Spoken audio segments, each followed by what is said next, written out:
Bismillahirrahmanirrahim. Assalamualaikum warahmatullahi wabarakatuh. Waalaikumsalam warahmatullahi wabarakatuh. Innal hamdalillah nahmaduhu wa nasta'inuhu wa nastaghfiruh wa na'udzu billahi min syururi anfusina wa min sayyiati a'malina. May yahdihillahu fala mudilla lah wa may yudlil falan tajida lahu waliyyan mursyida. Asyhadu an la ilaha illallah wahdahu la syarika lah wa asyhadu anna Muhammadan abduhu wa rasuluh. Allahumma salli wa sallim ala nabiyyika Muhammad wa ala alihi wa sahbihi wa man da'a bi da'watihi wa sara ala nahji ila yaumiddin.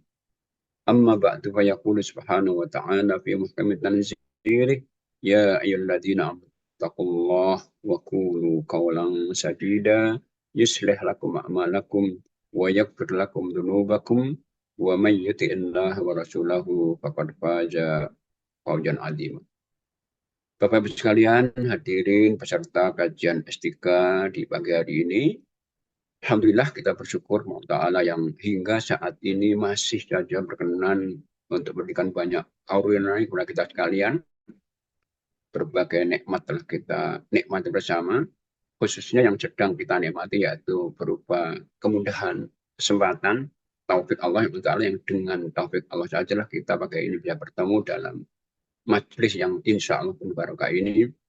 Mudah-mudahan Allah berkenan meridhoi dan mudah-mudahan berkenan mencatat semua aktivitas kita pagi hari ini sebagai bagian dari ibadah kita yang mudah-mudahan nantinya bisa menambah beratnya timbangan kebaikan insya Allah. Allahumma amin. Hadirin sekalian, para peserta kajian, Ramadan satu bulan yang teristimewa yang sekarang kita telah berada di dalamnya adalah bulan yang penuh keberkahan. Terlalu panjang kalau kita bahas bulan Ramadan. Namun kita akan bahas khusus bahwa di antara keberkahan Ramadan, bahwa di Ramadan ini semua ibadah, yang itu ibadah biasa saja sebenarnya, itu nilainya lebih baik, lebih istimewa daripada saat kita lakukan ibadah di Ramadan. Semuanya ibadah. Dan hampir semua ibadah di Ramadan. Mungkin kalau nggak ada ya haji atau kurban ya. Bahkan ibadah Ramadan itu yang sunnah pun bisa mengganggu yang wajib. Karena keberkahan Ramadan itu. Di antaranya hadis Bukhari, Nabi mengatakan tentang ibadah sunnah yang melebihi wajib itu, umratan fi Ramadan kahajjatin ma'i. Umrah di Ramadan itu nilainya sama haji bersamaku, bukan haji biasa. Padahal umrah sunnah. Haji biasa aja itu luar biasa, hanya sama nilai haji bersama Allah. Karena itulah kita kalau baca sejarah bagaimana Nabi itu memantapkan Ramadan, kita bisa lihat Nabi menentukan semua kualitas dan kualitas ibadahnya. Semuanya. Khususnya yaitu infak, sedekah, dan zakat. Ada hadis Bukhari Muslim, Ibnu Abbas radhiyallahu anhuma menceritakan bagaimana Nabi itu infak, sedekah di bulan Ramadan. Kata beliau, kana Rasulullah sallallahu alaihi wasallam ajwatan nasi wa kana ajwata ma yakunu fi Ramadan. Haina yalqul Jibril. Adalah Rasulullah SAW itu orang paling dermawan sekali. Beliau nggak pernah menolak permintaan. Namun ketika Ramadan tiba, memuncak sekali. Kata Ibnu Abbas, bagaikan angin berhembus kencang, sangat banyak sekali. Kenapa? Nilainya lebih daripada saat akan di Ramadan. Nah, namun nilai lebih dari semua ibadah kita di Ramadan itu, termasuk infak, sedekah, zakat, itu tentunya baru akan Allah berikan kalau ibadah kita itu benar. Ibadah itu sesuai aturan. Ibadah berdasarkan ilmu. Dan saya sering mengulang-ulang bahwa ilmu itu harus mendahului ibadah. Tidak boleh beribadah sambil berilmu, nanti potensi salahnya besar. Maka kita kalau lihat sejarah ya, ayat pertama turun kepada Nabi itu ayat untuk belajar, untuk membaca Iqra. Baru ibadah diwajibkan berapa? 12 tahun lebih. Nah, itu. Baru pertama itu sholat itu setelah 12 tahun lebih Nabi di Makkah. Setelah turun ayat itu. Artinya apa? Sholat itu nggak akan banyak artinya kalau kemudian tidak dengan ilmu. Sama, infak kita, sedekah zakat kita baru akan mendapatkan kebaikan yang luar biasa kalau kita lakukan dengan ilmu. Maka sering saya katakan, dalam ibadah itu tidak ada istilah learning by doing. Sambil bekerja, sambil untuk awali dulu ilmunya. Nah, ilmu-ilmu yang kita pelajari sambil bekerja itu ilmu tambahan penyempurnaan. Nah, sedekah, infak dan zakat ini ibadah yang secara umum, secara nilainya luar biasa. Dia kata Allah sebagai pembersih jiwa dan harta sekaligus. Sampaikan lewat Quran surat 9 ayat 103, khud min amwalim sadaqatan tutahhiruhum wa tuzakkihim biha. Ambillah dari orang-orang muslim itu sedekahnya. Sedekah maksud ini adalah zakatnya, infaknya. Karena dengan itu Allah akan membersihkan jiwa-jiwa mereka dan akan membersihkan harta-harta mereka. Bahkan janji Allah bahwa yang infak sedekah zakat ini dilipat gandakan pahalanya. Kelipatannya berapa? 700 kali lipat. Luar biasa. Itu selain Ramadan. Apalagi Ramadan. Allah sampaikan kelipatan pahala infak sedekah itu dalam surat yang kedua ayat 261 ketika Allah mengatakan masalul ladzina yunfikuna amwalahum fisabilillah kamathali habbatin ambatat sab'a sanabila fi kulli sumratin mi'atu habbah wallahu yudha'ifu liman yasha. Jadi kata Allah mengatakan perumpamaan orang-orang menginfakkan harta yang di jalan Allah itu persis ya, satu butir yang menumbuhkan 7 tangkai. Setiap tangkainya berapa? Mi'atu habbah. 10 butir lagi. Ada 700 lipat. Dan ini batas maksimal kelipatan pahala itu 700. Nah, ini infak itu kelipatannya maksimal 700 lipat. Kecuali puasa aja tentunya. Ini hebatnya sedekah, infak, dan zakat. Nilainya luar biasa di pandangan Allah. Maka di antara yang sesali orang meninggal itu ketika dia kurang sedekahnya di rumah waktu dunia. Allah ungkapkan tentang itu penyesalan orang wafat itu kenapa nggak sedekah banyak-banyak dulu. Surat yang ke-63 Al-Munafikun ya, ayat yang ke-10 Allah katakan mereka mengatakan Anda mati Rabbi laula akhartani ila ajalin qarib. Ya Allah, kenapa engkau enggak tunda sebentar saja lah ajalku. Fa asaddaqo agar aku bisa sedekah. Kita akan membahas tentang 3 amal ini, yaitu infak, sedekah, dan zakat. Yang ini adalah merupakan bagian yang tidak terpisahkan dari iman kita. Artinya bukti orang beriman itu dia wajib untuk menzakatkan, menginfakkan, dan mensedekahkan hartanya. Kewajiban, bagian iman. Maka Allah ketika menyebutkan orang iman yang benar imannya itu, Allah sebutkan ya dalam surat yang ke-49 ayat 15 Allah katakan innamal mu'minuna alladzina amanu billahi wa rasulihi thumma lam yartabu wa jahadu bi amwalihim wa anfusihim sabilillah ulaika musaddiqun. Allah mengatakan yang artinya sehingga orang-orang mukmin yang benar imannya itu hanyalah mereka yang beriman kepada Allah dan tidak ragu-ragu. Nggak cukup dibuktikan iman itu apa? Dalam Allah berjihad, berjuang dengan harta dan jiwa mereka. Harta ini maksud adalah infak, sedekah, dan zakat. Jadi ini bagian yang tidak bisa di iman kita. Maka kita nggak boleh mengabaikan ini untuk membenarkan iman kita. Nah, cuman bedanya begini. Bedanya infak, sedekah, zakat. Kalau zakat itu hanya mengikat orang kaya saja. Haram kita memaksa ngambil zakat orang miskin. Tapi infak, sedekah mengikat semua muslim, wanita, laki-laki kaya miskin. Kenapa? Ini bagian iman. Maka ada satu riwayat hadis, ada riwayat yang disebutkan dalam satu buku Hayatus Sahabah itu. Suatu saat Nabi pernah ya mobilisasi dana untuk membuat proyek kebaikan. Tiba-tiba ada seorang sangat miskin sekali sahabatnya menghadap beliau sekedar minta izin untuk tidak berinfak kali itu saja. Maka Nabi ternyata tidak menjawabnya iya atau enggak, tapi Nabi menyindir dengan pertanyaan yang akhirnya menyadarkan sahabat itu bahwa dia harus infak. Apa sih Nabi? Wabima tadkhulu jannata idzan. Kalau Anda enggak infak, Anda mau masuk surga dengan apa? Itulah karenanya sifat pertama yang Allah sebutkan penghuni surga itu suratnya ketiga 134 alladzina yunfikuna fis-sarra'i wad-dharra.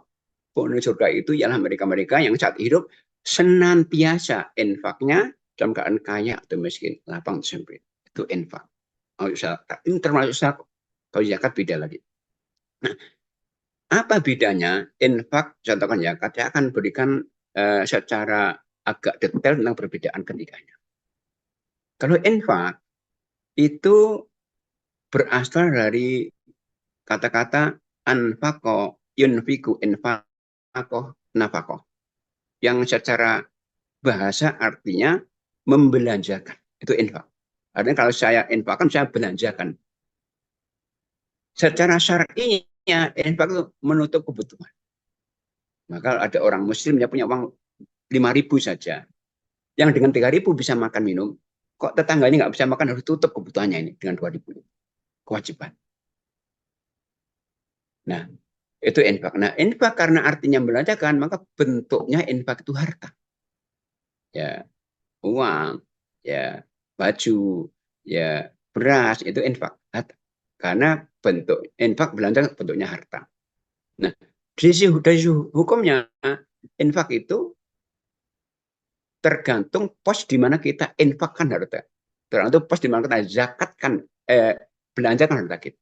Kalau posnya wajib, bisa wajib. Misalnya infaknya orang tua untuk anaknya, posnya wajib, wajib. Posnya seorang suami kepada istrinya, wajib. Tapi juga infak bisa pos sunnah, makruh, bahkan bisa haram. Ketika posnya haram. Maka menjelaskan Al-Quran Karim bahwa orang kafir itu infak. Namanya infak. Tapi di posnya haram. Maka menjadi haram hukumnya. Surat yang ke-8, Al-Anfal ayat ke-36 Allah katakan, innal ladina kafaru yunfikuna amwalam fi sabilillah innal kafaru yunfikuna amwalam liyasuddu an sabilillah. Sehingga orang-orang kafir itu juga senantiasa harta untuk apa? Untuk menghalangi jalan Allah, manusia. Jadi ini posnya haram. Sama kalau kita belanjakan harta untuk beli narkoba, ya haram. Tapi sebenarnya orang muslim hanya boleh infak di pos yang halal saja. Baik itu wajib, sunnah, minimal mubah. Kenapa? Harta yang kita peroleh nanti dengan cara benar itu nanti akan kita pertanggungjawabkan, akan ditanya dari mana asal dan untuk apa. Jadi pos-pos di mana kita infak harus kita pastikan itu pos yang halal saja. Karena haram kan bahaya sekali, akan berpengaruh pada ibadah kita. Doa kita nggak terkabul gara-gara kita mungkin makan harta haram. Itu infaknya, yaitu infak itu harta, wujudnya, hukumnya kita harus yang wajib, yang sunnah, dan yang mubah minimal. Dan itu tidak terikat dengan waktu. Tidak periodik seperti zakat. Dia sifatnya harian. Karena bukti iman itu harian. Bukti infak itu harian, Nabi sampaikan hadis Bukhari Muslim ya. Nabi mengatakan begini, ma min yaumin yusbihul ibadu illa wa malakani yanzilan. Tidak ada satu hari pun ketika seorang muslim bisa hidup sampai pagi hari, kecuali setiap pagi itu akan ada dua malaikat yang Allah utus untuk mendatanginya. Setiap pagi mendatangi kita. Untuk apa? Tuhannya doa saja. Kalau yang didatangi malaikat itu infak, maka doa malaikat yang pertama baik. Doanya hadis yang Bukhari Muslim ini, Allahumma a'ti munfiqan khalaf. Ya Allah, berikan ganti kepada hambamu yang infak pagi hari. Jika infak itu nggak akan rugi, orang infak nggak ada miskinnya orang infak. Karena Allah janjikan untuk diganti. Dan doa malaikat ini makbul. Itu setiap hari. Nah, kalau kita yang datangi malaikat nggak infak, maka doa malaikatnya yang kedua buruk. Doanya apa? Allahumma a'ti mumsikan talab, ya Allah berikan kehancuran. Nggak manfaat, nggak barokah harta orang ini. Itu setiap hari. Maka mestinya sebagai orang mukmin kita tuh wajib untuk membuktikan kebenaran iman kita dengan apa? Menginfakkan sebenarnya. Dan infak tidak ada persentasenya, berapa aja. 1.000 juga infak, 10.000 semakin banyak semakin bagus. Jadi kuantitas juga menentukan kualitas juga infak. Nah itu harian sepatu. Nah, artinya pertanyaan begini, Ustaz, bolehkah infak itu di akhir bulan saja? Secara hukum boleh saja. Cuman masalahnya, apakah ada jaminan kita hidup sampai akhir bulan? Kita hutang ini berarti kan. Nah, rawan. Tapi boleh di awal bulan. Ya, ini untuk sebulan ke depan. Nggak masalah itu. Cuman masalahnya memang malaikat doanya nggak ngerapel. harian malaikat doanya. Nah, kita harapkan doa harian juga agar dapat doa malaikat setiap pagi. Karena itu kalau kita calon muslim tentunya nggak setiap hari bisa dapat pos infak. Saya sering sampaikan, nah di rumah-rumah kita itu kita siapkan kotak infak untuk kita taruh di tempat yang terjangkau oleh keluarga kita. Bahkan anak-anak kita yang biasa kita tahu uang saku 5.000 itu, biasakan, nah tolong yang 1.000 ya, yang infak harian agar dapat doa malaikat. Itu infak. Nah, yang kedua yaitu sedekah.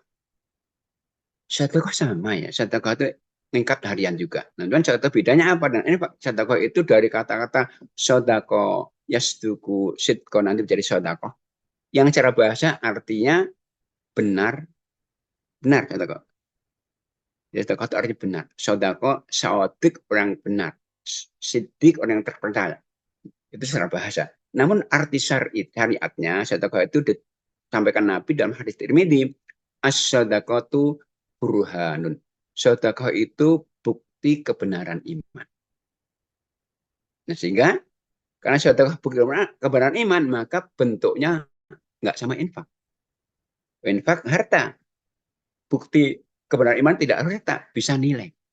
Maka orang tersenyum itu adalah sedekah. Karena Nabi kan tabassumuka fi wajhi akhir orang tersenyum ke orang itu sedekah. Nah, tapi ini sekali lagi sama dengan mengikat kita harian. Karena untuk membuktikan iman harus harian. Iman nggak boleh berkala, harian. Sedekah sama harus harian. Buktinya apa? Ada hadis Muslim tentang sedekah itu harian, yaitu sabda Nabi SAW, yusbihu ala kulli sulama ahdikum sedekah. Setiap pagi itu kalian wajib sedekah sebagai ungkapan syukur atas nikmat sendi. Jadi kita itu disalahkan Nabi yang normal, Allah berikan 360 sendi. Jadi sendi ini 360 kita yang normal. Jadi itu dokter benar. Nah, setiap pagi kita sedekah sebanyak itu. Jadi setiap pagi kita terikat sedekah 360 sedekah. Nabi melanjutkan at-takbiru sedekah. Tapi membaca Allahu Akbar itu sedekah. Wat tasbihu sedekah. Baca subhanallah sedekah. Wat tahlilu sedekah. Baca la ilaha illallah sedekah. Wa amrun bil ma'ruf sedekah. Mengajak orang untuk melakukan kebaikan sedekah. Wa nahyun al munkari sedekah. Mencegah kemungkaran sedekah. Wa imatatul adza anit tariq sedekah. Membuang duri dari jalan akan mengganggu orang sedekah. Dan Nabi menutup hadisnya wa yujzi'u dzalika rakaatan minat duha. Dan sedekah yang banyak tadi bisa dijawabkan dengan sholat duha 2 rakaat saja. Artinya apa? Artinya kalau kita itu tidak tasbih, tidak sholat duha, tidak takbir, maka tiap hari kita punya utang 360 sedekah. Ini sifatnya harian mengikat. Dan ini menyangkut orang muslim yang kaya dan miskin karena bukti iman. Nah, cuman kalau kita membaca Quran ya, Quran, ketika kita berjumpa dengan kata-kata infak sedekah, itu juga sering artinya sedekah wajib, zakat. Contohnya, dalam surat yang ke-9 atau ayat yang ke-35, 34, 35, Allah katakan begini, walladzina yaknizuna dzahaba wal fiddata wala yunfikuna fi sabilillah fabasyirhum bi'adzabin. Orang-orang yang menyimpan hartanya berupa emas, perak dan tidak menginfakkan, artinya tidak menzakati maksudnya. Infak artinya sedekah, artinya zakat. Sama ketika Allah menyebut sedekah, kadang-kadang maksudnya adalah zakat. Misalnya ketika Allah menyebutkan tentang 8 orang yang berhak menerima zakat itu Allah sebut sedekah. Surat ke-9 juga atau ayat 60. Allah katakan innamas sadaqatu lil fuqara wal masakin wal amilin wal ma'alifin. Sedekah itu hanya untuk orang fakir, miskin, amil, mu'allaf, hamba sahaya, berhutang, dan itu maksudnya ya. Itu beda infak sedekah. Sifatnya harian. Jumlahnya terserah, nggak ada persen. Yang penting yang baik dan ikhlas. Kita akan bahas tentang zakat.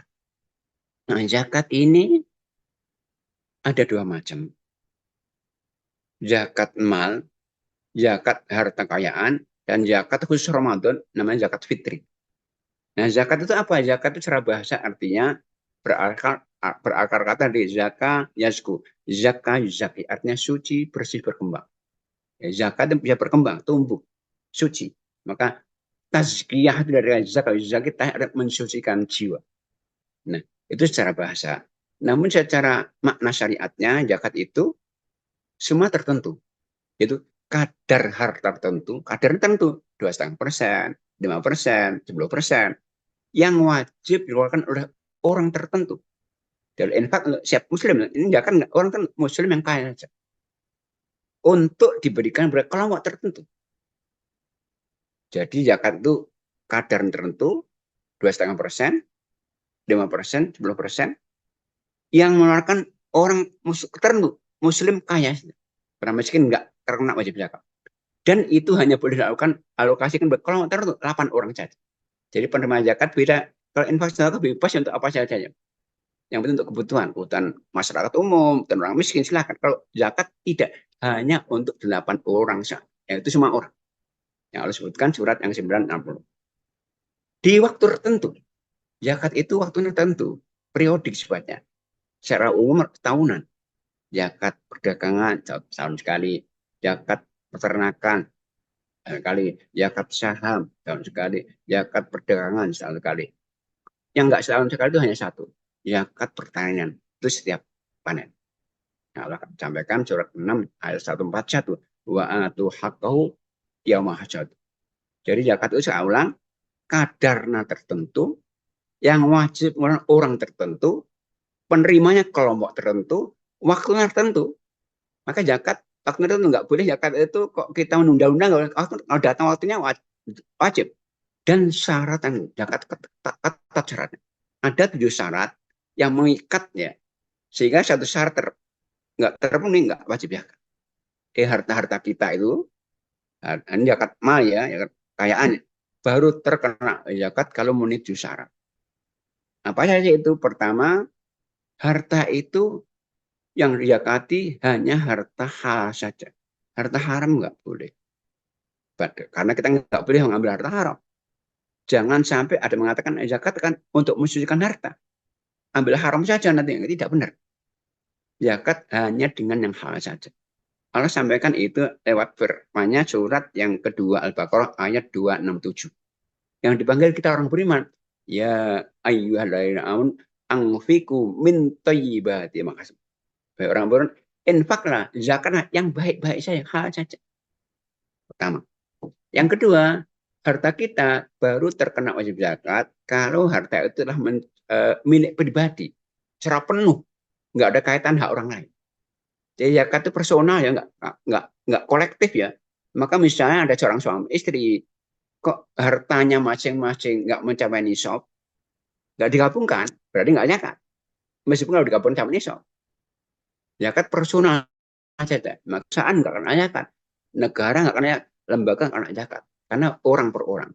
Maka ada perusahaan yang kena zakat personalnya, pemilik saham saja, bukan perusahaan.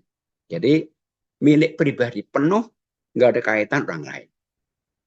Ketiga, harta kita baru terkena zakat kalau harta itu mencapai nisab. Nisab itu adalah jumlah minimal dari harta yang dengan jumlah itu telah terkena wajib zakat secara syar'i. Maka nisabnya harta per harta itu beda-beda. Contohnya, kalau Nabi menyebutkan nisabnya emas itu 20 metkol. Konversinya kurang lebih 85 gram emas. Nah, seorang ibu kalau milih emas simpanan 80 gram emas kena wajib. Tapi kurang itu enggak kena ya. Perak 200 dirham. Kurang lebih 595 gram perak. Kurang itu enggak kena zakat. Pertanian 5 wasak. Wasak itu ukurnya konversi kilonya yaitu 653 kg beras. Jadi orang petani itu saat panen kok mencapai panennya 653 kg beras, bukan gabah ya. Peternakan sapi itu 30 ekor. Sehingga orang itu kalau memiliki ternak sapi hanya 29 ekor belum kaya, belum ajak. Bahkan kambing 40 ekor. Itu nisab. Nisab itu jumlah terkecil satu harta yang dengan jumlah itu telah terkena wajib zakat. Itu syarat ketiga. Syarat keempat, harta kita baru terkena wajib zakat kalau harta itu berumur 1 tahun. Jadi tahun itu mulai nisab ya. Dan ukuran tahun ini tahun Hijriyah, bukan tahun Masehi. Tahun Hijriyah artinya yang Muharram, Dzulqa'dah, Dzulhijjah itu ya. Ramadan itu. Dan semua ibadah terikat dengan bulan Hijriah. Nah beda nih ya, nanti akan kalau kita pakai bulan-bulan Masehi akan terlambat dan dosa. Karena menunda zakat berarti menunda haknya orang miskin. Semua ibadah terikat dengan bulan Hijriah. Maka nggak ada kan puasa Agustus, banyak Ramadan, puasa Syawal, Dzulhijjah. Sama zakat pun hitungannya dengan bulan Hijriah. 1 tahun. 1 tahun itu diukur sejak zaman nisab. Misalnya begini, seorang ibu-ibu misalnya beli emas, bulan Sya'ban misalnya, 84 gram. Belum nisab nih, nggak usah dihitung. Tapi Desember, bukan Desember, Ramadan tambah 1 gram. Jika Ramadan jumlah 85 gram. Maka zakatnya kapan? Ramadan berikutnya. Jadi 1 tahun itu sejak zaman nisab itu. Orang berdagang mulainya kapan? Sya'ban. Kok belum nyampe nisab? Nggak usah dihitung. Tapi Syawal, kok nyampe nisab? Baru. Nah, Syawal berikutnya. 1 tahun ukurannya itu bulan Hijriah. Saat jatuh tempo, nggak boleh ditunda. Maka jangan sampai kita menunda zakat karena hak orang miskin ini. Maka kalau orang jatuh temponya Sya'ban, nggak boleh diundur Ramadan, nggak boleh. Tapi diawalkan, jatuh tempo Syawal boleh diawalkan menjadi Ramadan. Itu syarat yang keempat. Syarat yang kelima, harta kita baru terkena zakat kalau harta itu telah terbebas dari hutang. Hutang konsumtif ya. Artinya karena hutang itu beban. Maka udah harta kurangi dulu hutangnya. Tapi kurangi hutang, kok nggak jamin nisab, nggak kena zakat. Tapi jamin nisab, maka kena zakat. Maka seorang itu ketika jadi pegawai perusahaan, kok perusahaan kemudian mewajibkan zakat setiap bulan itu harus detail dulu. Adakah pegawainya sudah terbebas hutang? Apakah jamin nisab? Nggak boleh menarik zakat dari orang yang belum jamin nisab. Dosa nanti. Jadi zakat itu telah bebas dari hutang. Yang keenam, zakat itu mengenai harta yang dia harta surplus, harta sisa.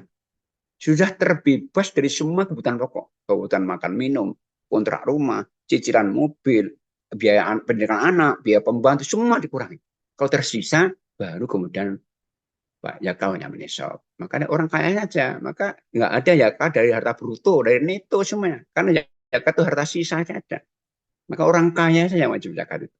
Itu syarat yang ke-6. Syarat ke-7, zakat itu mengenai suatu harta yang berkembang atau berpotensi untuk berkembang. Memang kita putar atau kita investasikan. Maka saat seorang itu beli aset, maka niat beli itu akan menentukan kena zakat atau tidak. Misalnya seorang kok beli tanah, misalnya, niatnya untuk bangun rumah, karena belum punya rumah, nggak kena zakat. Beli tanah tapi niatnya perjual belikan seperti pengembang ya, properti, kan beli tanah untuk makan zakat setiap tahun zakat perdagangan. Ya pun beli tanah tapi untuk jaga-jaga. Contohnya saya beli tanah ini untuk jaga-jaga lah, investasi nanti kalau kebutuhan anak saya itu kena zakat nanti saat terjual, namanya muhtakar. Jadi sekali lagi orang beli rumah niatnya untuk dipakai nggak kena. Beli rumah niatnya untuk disewakan kena zakat sewa. Maka sekali niat beli aset itu menentukan apakah harta kita itu kena zakat atau tidak. Nah maka harta-harta yang tidak berkembang yang dipakai nggak kena zakat ya. Rumah yang dipakai, kendaraan yang dipakai, mobil yang dipakai, perhiasan yang dipakai kena zakat. Itulah 7 syarat yang mengikat harta yang dengan syarat itu maka zakat wajib dikeluarkan, nggak boleh tunda.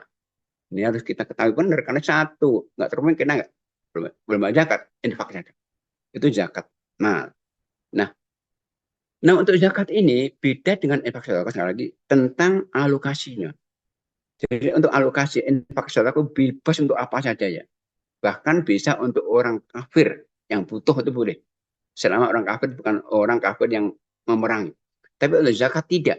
Hanya untuk 8 orang yang Allah sebutkan khusus dalam surat 9 ayat 60. Dengan awal dengan innama. Zakat itu hanya untuk mereka. Siapa itu? Yang pertama, orang fakir. Orang fakir itu siapa? orang nggak punya harta atau punya harta, tapi hartanya tidak bisa memenuhi separuh kebutuhan. Misalnya orang itu kebutuhan bulannya mungkin 2 juta. Kok hanya punya uang nggak sampai 1 juta? Betul-benar fakir. Paling parah. Yang kedua miskin. Lebih baik kondisinya. Yaitu orang yang punya harta atau punya pekerjaan, tapi hasil pekerjaannya nggak mencukupi kebutuhannya, meskipun lebih kebutuhan. Separuh. Jadi orang punya pekerjaan dan hasilnya bisa menutup kebutuhannya lebih separuh. Tapi nggak cukup. Contohnya, seorang muslim yang punya kebutuhan 2 juta, kerjaannya hasilnya hanya 1.900.000, berarti kurang 100. Itu nggak, belum berat menunjukkan zakat, itu miskin. Dan yang ketiga adalah amil zakat. Nah, amil zakat itu orang profesional bekerja dan amil zakat ya, bukan orang panitia ya. Bukan panitia yang ad hoc sifatnya itu. Jadi amil itu pekerja yang secara profesional bekerja di lembaga amil zakat. Ya memang kerjaannya itu, profesinya itu, bukan sambilan. Kalau sambilan itu panitia itu dapat honor saja. Tapi amil zakat gajinya bisa diambilkan zakat. Maka gajinya itu sesuai tabiat kerjanya. Direktur beda gajinya showroom misalnya. Ya. Nah itu tentang yang ketiga ya. Yang keempat yaitu mu'alaf. Dalam Islam, mu'alaf itu ada 2 macam ya. Ada mu'alaf itu, mu'alaf artinya yang dilembutkan hatinya, diikat hatinya. Nah, ada mu'alaf kafir, ada mu'alaf muslim. Mu'alaf muslim itu artinya orang sudah masuk Islam. Nah, masuk Islam ini dari sebelum Islam, tapi belum kuat Islamnya, perlu dilembutkan hatinya, boleh dengan harta agar lebih semangat untuk belajar Islam, mu'alaf. Maka berapa lama orang nggak ada ketentuan lamanya. Kalau orang udah kuat Islamnya ya udah nggak mu'alaf lagi. Maka jangan sampai itu dai itu mu'alaf, bukan dai, bukan udah dia pinter mendakwakan Islam, bukan. Jadi waktu mu'alaf itu ketika sudah cukup kuat, nah Islam sudah cukup. Bisa jadi seorang itu kan belajar Islam sebelum masuk Islam. Masuk Islam udah kuat sekali, nah itu bukan mu'alaf lagi. Tapi kalau dia masih rendah pemahaman Islamnya, semangatnya masih kurang, maka perlu mu'alaf. Boleh dikasih harta, tapi dengan niat agar semangat belajar Islam. Mu'alaf. Itu mu'alaf muslim namanya. Mu'alaf kafir beda. Mu'alaf kafir itu orang kafir, tapi punya kecenderungan ke Islam. Yang bila dikasih harta, bisa termotivasi untuk Islam. Itu dengan sedekah dan infak saja, bukan dengan zakat. Jadi maksudnya para ulama mayoritas mu'alaf yang dapat zakat itu mu'alaf muslim dan syaratnya miskin. Itu yang keempat ya. Yang kelima, ini sudah nggak ada lagi namanya hamba sahaya. Sudah terhapus sama itu. Cuman para ulama mengatakan nanti bisa muncul yang mewakili. Apa itu? Tawanan perang. Jadi ada peperangan antara muslim dan non muslim. Kok ada antara Islam tertawan, yang bisa tebus dengan harta boleh tebus dengan zakat. Dan yang keenam disebutkan namanya ghorimin, yang berhutang. Ghorimin orang berhutang itu boleh menerima zakat. Tapi sekali lagi hutang konsumtif. Orang pilot misalnya atau orang lain itu boleh menerima zakat. Yang ketujuh yaitu fisabilillah. Fisabilillah ini bukan proyek ya, tapi orang yang berjuang menegakkan Islam. Itu maka pelajar di lembaga-lembaga Islam, pesantren itu termasuk fisabilillah. Orang berjuang untuk belajar Islam. Jadi orang yang berjuang menegakkan Islam, terutama orang perang. Orang perang itu meskipun kaya boleh dibiayai dengan zakat. Senjata dia boleh. Itu saya bilang. Yang kedelapan adalah Ibnu Sabir, yaitu orang yang kehabisan bekal dan perjalanan. Misalnya orang haji, kok dirampok nih habis, maka boleh dibiayai untuk melanjutkan ibadahnya dengan zakat. Itu 8 golongan yang berhak, maka ambil zakat harus tahu persis. Jangan sampai menyalurkan zakat kepada orang yang tidak berhak. Dosa nanti. Maka di lembaga ambil zakat itu ada posnya beda-beda. Ada pos infak, sedekah, pos wakaf, pos zakat. Beda-beda. Maka seorang kalau menyalurkan hartanya ke lembaga, sampaikan ini apa nih, zakat atau infak. Jangan sampai zakat masuk pos infak salah-salah. Ini, nah berikutnya yaitu kaitan zakat fitri. Zakat fitri itu zakat yang mengikat muslim meskipun miskin. yang itu kaitan dengan Idul Fitri. Maka namanya zakat fitri, bukan zakat fitrah. Idul Fitri bukan Idul Fitrah. Idul Fitri adalah kembali makan setelah puasa. Zakat fitri zakat untuk makan orang miskin. Zakat fitri ini yaitu wajib atas setiap muslim muslimah apabila pada dirinya ada kelebihan makanan yang dibutuhkan untuk hari raya dan malamnya, yang kelebihan itu cukup 1 sok 3 kilo. Sehingga apa? Orang miskin itu bisa satu saat penerima zakat dan wajib zakat sekaligus. Contohnya begini, ada orang miskin sekali, nggak punya pekerjaan, nggak apa-apa, nggak punya apa-apa. Nah, sebelum Idul Fitri dapat paket zakat ini dari tangga-tangganya. Kirim beri, kanan beri, depan beri. Sehingga ketika menjelang sholat Id, terhimpun 15 kilo. Maka saat itu wajib zakat. Atas nama dirinya dan anak yang ditanggung jawabnya, termasuk istrinya. Zakat fitri. Jadi zakat fitri itu tidak mengingat orang kaya, orang miskin pun bisa kena zakat. Maka jumlahnya besar. Nah, cuma zakat fitri ini bentuknya makanan ya, jangan uang ya. Karena Nabi mengatakan tu'matan lil masak. Ini makanan orang miskin, nggak boleh uang. Sama dengan fidyah. Jangan sampai pakai logika, kan orang nggak butuh beras saat Idul Fitri. Benar, itu logika.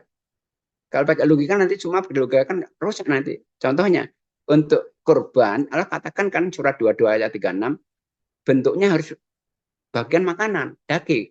Ada orang nggak mau kambing, uang aja, nggak boleh juga sama. Sama zakat fitri bentuknya adalah beras. Kalau nyetorkan ke lembaga pakai uang boleh, tapi lembaganya memberikan beras untuk disalurkan kepada mustahiknya. Nah, ini waktunya sempit ya, karena ini dikaitkan dengan Idul Fitri ya. Ada satu riwayat mengatakan begini, nuhum anisual bihadal yaumi. Cukupkan orang miskin itu dengan zakat fitri agar tidak meminta-minta zakat Idul Fitri. Ini jadi zakat ini memang untuk kepentingan Idul Fitri orang miskin. Sehingga dengan zakat fitri agar terjamin zakat Idul Fitri nggak ada orang minta-minta lagi. Karena itulah para ulama dahulu, terutama sahabat Nabi itu, zakat itu paling cepat ya. Dapat paling cepat 2 hari sebelum hari.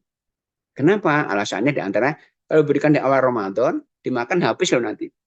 Habis nanti Idul Fitri minta lagi. Maka sahabat itu 2 hari sebelumnya untuk apa? Untuk menjamu. Nah, karena banyak ini, tapi Imam Syafi'i boleh ya, Imam Syafi'i boleh kan awal Ramadan. Karena jumlahnya banyak, maka panitia-panitia atau lembaga-lembaga yang siap menampung zakatnya masyarakat harus dipastikan tentang batas kemampuannya bagi. Jangan sampai tenaganya nggak cukup, menerima zakat banyak-banyak. Sehingga nanti zakat itu tersalurkan di waktunya. Karena zakat batas akhirnya untuk fitri ini sampai sholat saja. Orang berangkat sholat, enggak boleh lagi. Namanya sedekah biasa. Maka Nabi mengatakan, "Faman addaha qabla sholat, fa zakatun maqbulatun, wa man addaha fa sadaqatun nasab." Orang yang mengeluarkan zakat fitri sebelum sholat itu zakat terima.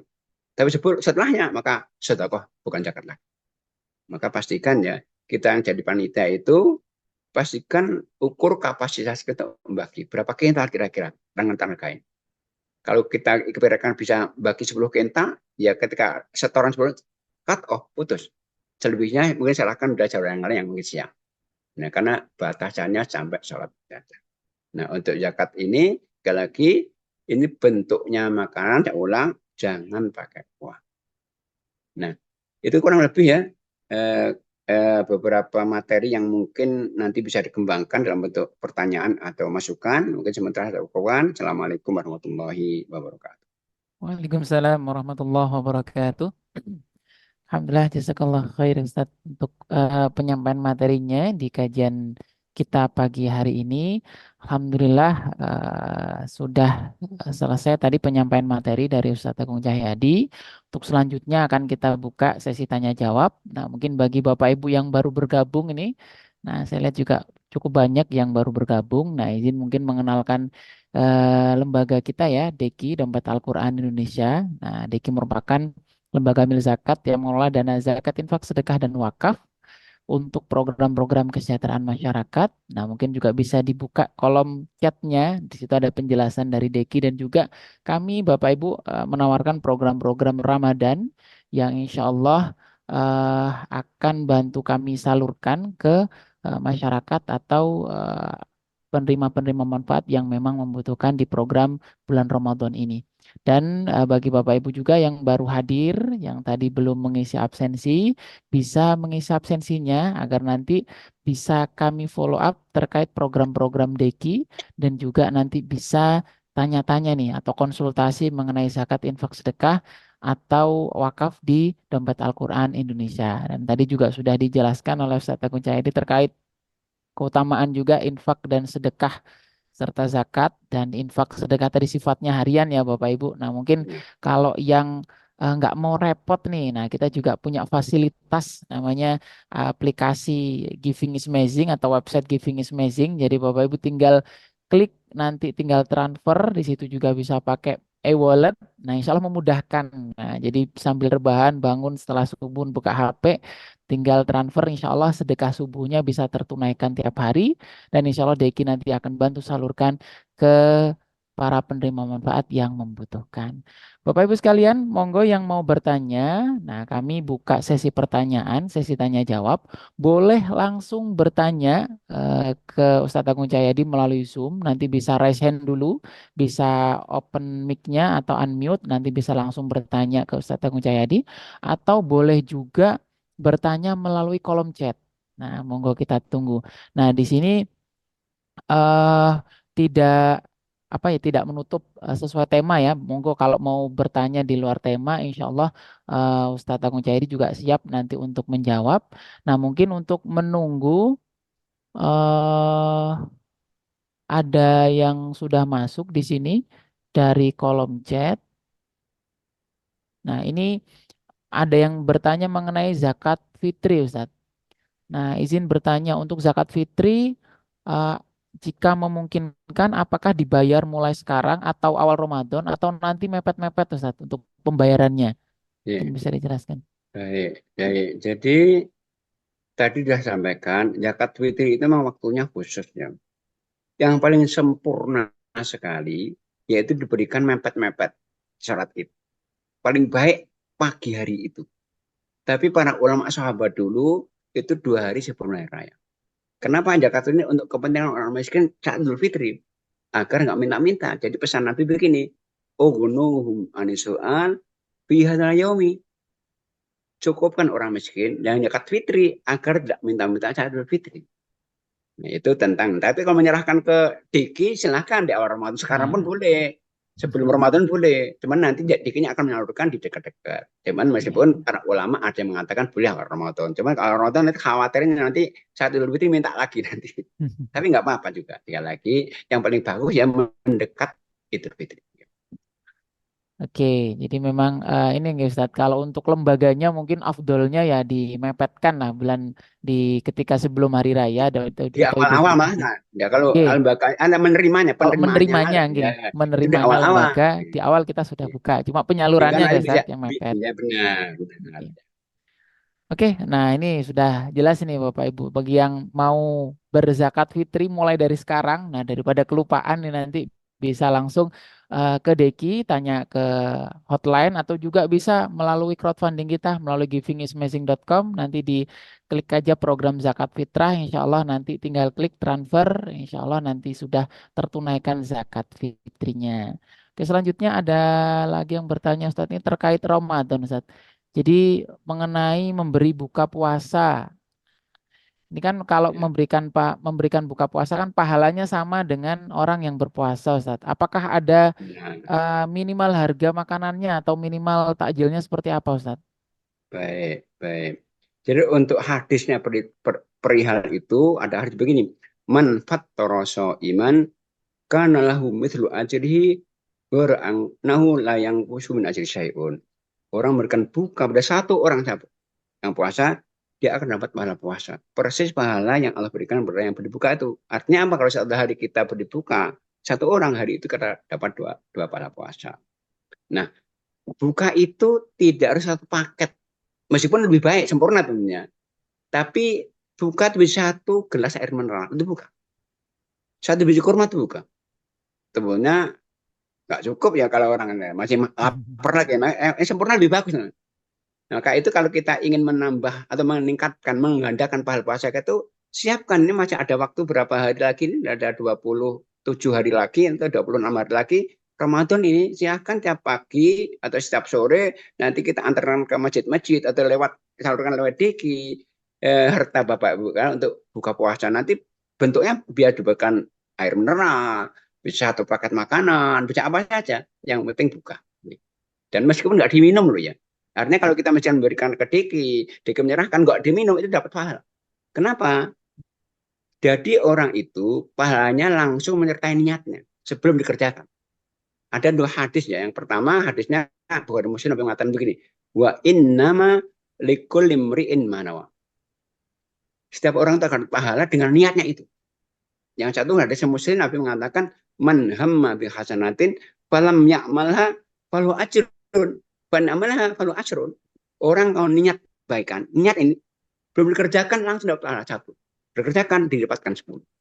Kan sekali lagi monggo Bapak Ibu sekalian yang siap untuk menggandakan pahala puasanya silahkan salurkan sebagian hartanya kepada Diki untuk agar disalurkan untuk buka puasa yang insya Allah akan melipatkan ganda pahala puasa-puasa kita. Oke, alhamdulillah. Terima kasih Ustadz. Ini sangat menginspirasi insya Allah. Jadi salah satu amalan yang cerdas juga Ustadz ya. Kita puasanya satu yuk pahalanya double-double Benar dengan itu. memberikan buka Iya. puasa Itu kepada sama yang gitu lain. sama aku syarat di Masjidil Haram Mekah. Satu kali syarat Iya, kan syaratnya dibekali. iya, Iya. benar-benar Ustadz. Oke, Di Ramadan itu luar biasa ya. Benar, enggak. Enggak. ya, Ustadz. Oke, ini mungkin Bapak Ibu yang bertanya ini ada lagi pertanyaan masuk dari Bapak Amiruddin. Pertanyaannya, apakah ibu yang melahirkan dan menyusui, apakah masih wajib mengganti puasanya atau cukup membayarkan fidyah saja, Ustaz? Baik, jadi dibedakan Ibu ya. Jadi ada dua orang wanita ini yang haram puasa. Wajib fidyah tapi. Apa tuh? Pertama yang haid dan nifas. Jadi perlu kita ketahui ibu-ibu itu harus meyakini ini kebaikan. Ibu yang haid nifas itu tanda cinta Allah. Maka jangan mengeluh kok Ramadan itu sana nifas. Itu kenapa? Allah mencintai itu karena ingin mendapat ganda pahala. Ya, kenapa?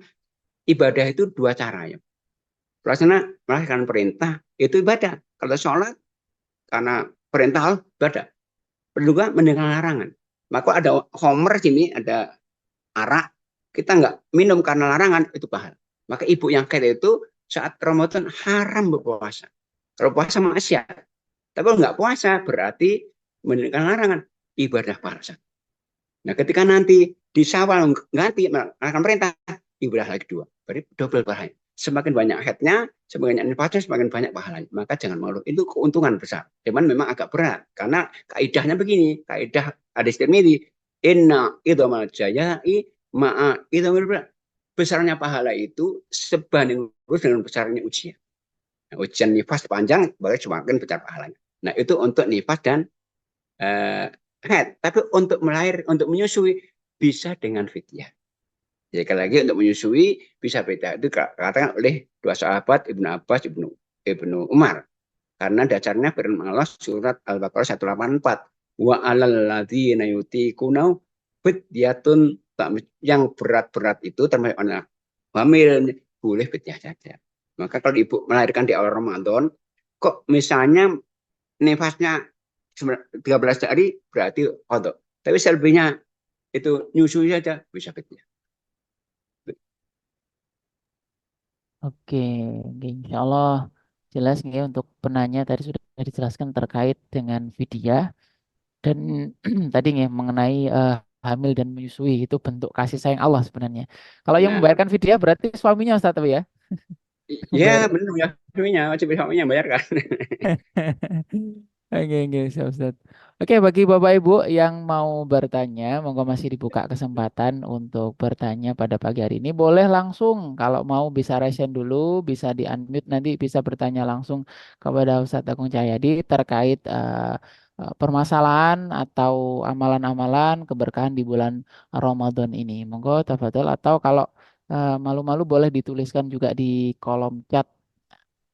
Bapak Ibu sekalian juga yang belum mengisi absensi bisa mengisi absensi terlebih dahulu. Nanti akan kita infokan terkait program-program Deki Dan juga kita infokan terkait info-info kajian yang insya Allah nanti di bulan Ramadan ini ada cukup banyak kajian yang menarik juga ya. Tidak hanya terkait agama, tapi juga terkait kesehatan, entrepreneur, dan lain sebagainya. Monggo Bapak Ibu yang belum mengisi absensi bisa mengisi. Mungkin ini Ustadz, kalau terkait tadi kan terkait amalan-amalan Ustadz ya. Mungkin untuk menjaga juga ini Ustadz di bulan Ramadan ini.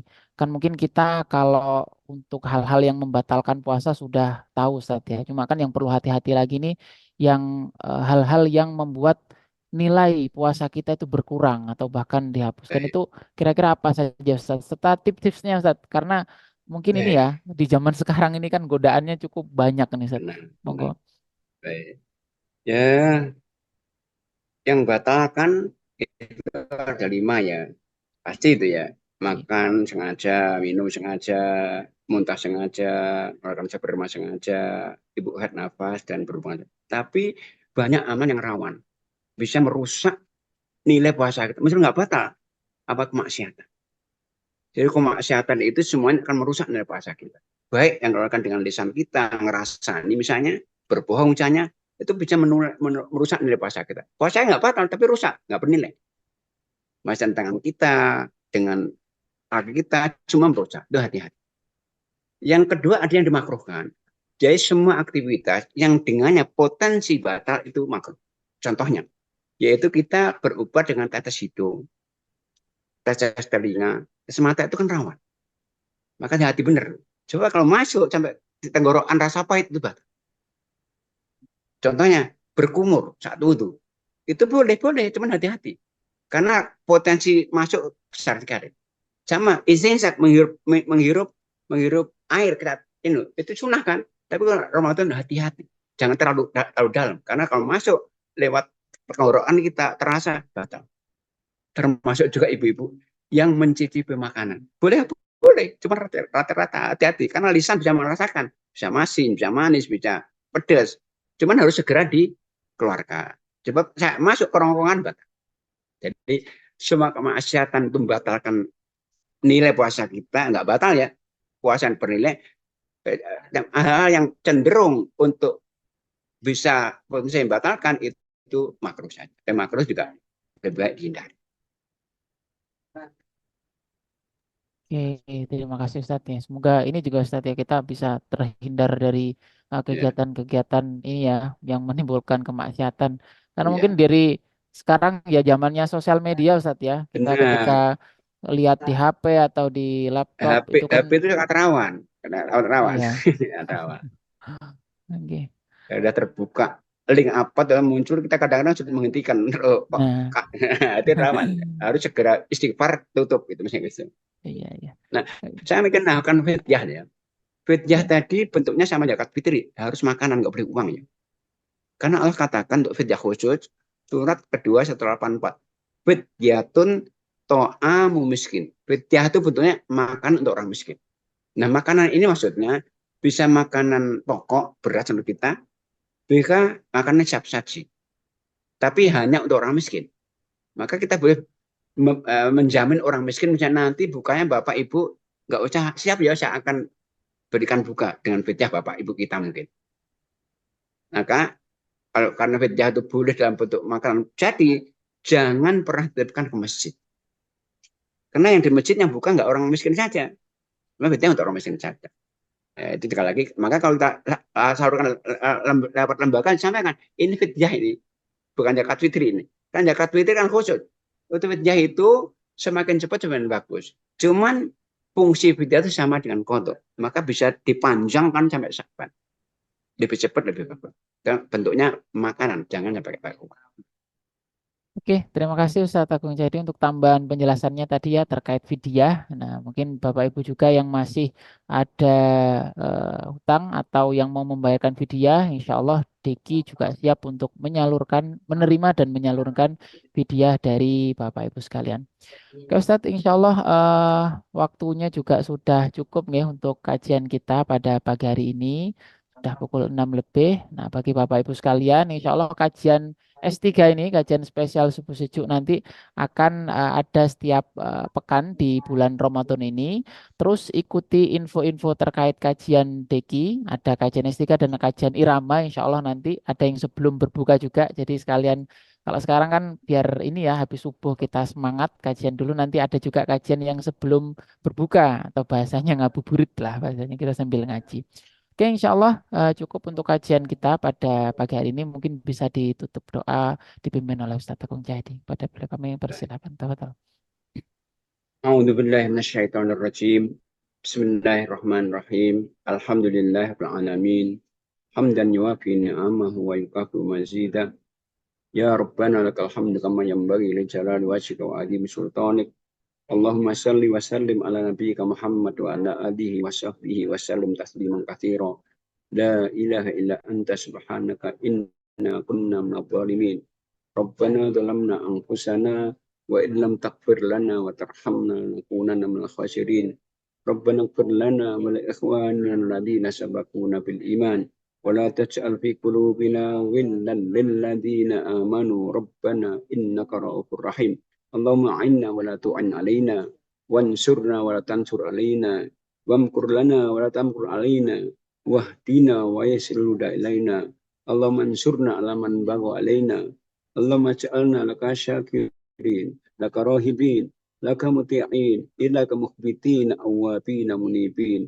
Allahumma taqabbal taubatana, waghsil haubatana, wa ajib da'watana, wa thabbit hujjatana, wahdi qulubana, wa syaddid alsinatana, was'ul sahimata qulubina. Allahumma ya muqallibal qulub, thabbit qulubana ala dinik, wa ya musarrifal qulub, sarrif qulubana ala ta'atik. Allahumma kfina bihalalik an haramik, وأغرنا بفضلك عمن سواك. ربنا هب لنا من أزواجنا وذرياتنا قرة أعين واجعلنا للمتقين إماما. ربنا آتنا في الدنيا حسنة وفي الآخرة حسنة وقنا عذاب النار. وسبحان ربك رب العزة عما يصفون وسلام على المرسلين والحمد لله رب العالمين. Kurang lebih mohon maaf. Assalamualaikum warahmatullahi wabarakatuh. Waalaikumsalam warahmatullahi wabarakatuh. Terima kasih banyak pada Ustadz Agung Jayadi untuk penyampaian materinya. Dan juga terima kasih banyak kepada Bapak Ibu seluruh hadirin dari peserta kajian kita subuh hari ini. Kita tunggu untuk kehadirannya di kajian-kajian selanjutnya. Dan bagi Bapak Ibu yang ingin mensupport program-program Deki, bisa buka sosial media Deki dan bisa hubungi juga hotline kami. Insya Allah apa yang Bapak inginkan program-program dari kita akan bantu support dan kita salurkan ke yang membutuhkan. Bagi yang bayar zakat, fidyah atau mal, zakat fitri, zakat yang lain, monggo bisa hubungi kita juga. Kita bisa menerima dalam bentuk uang tunai cash atau juga transfer, akan kita salurkan sesuai dengan asnaf dan juga sesuai tadi aturan yang sudah dijelaskan oleh Ustadz Agung Jayadi, insya Allah. Bapak Ibu hadirin yang dirahmati Allah, sudah sampai di ujung acara. Mari kita tutup dengan bacaan hamdalah. Alhamdulillahirabbil alamin dan doa kafaratul majelis. Subhanakallahumma bihamdika asyhadu an la ilaha illa anta astaghfiruka wa atubu ilaik. Saya Rian, mohon maaf jika selama memandu acara tadi ada salah kata, salah ucap. Akhirul kalam. Billahi taufiq wal hidayah. Assalamualaikum warahmatullahi wabarakatuh.